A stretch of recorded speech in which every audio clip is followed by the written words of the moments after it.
কুসুমপুরের ঐতিহ্যবাহী লাঠি খেলার ফাইনাল রাউন্ড চলছে। এই রাউন্ডে লড়ে যাচ্ছেন আমাদের কৃতি সন্তান 4 বারের চ্যাম্পিয়ন আকবর।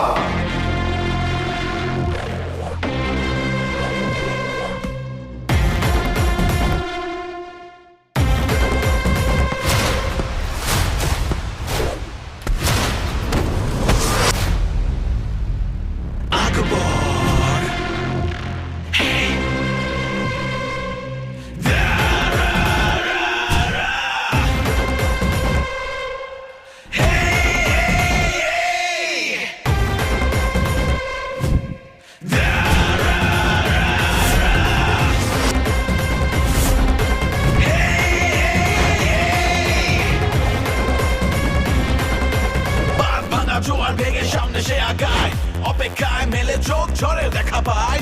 এক দিশা নেই যে আপন পর উজাড় করে ভালো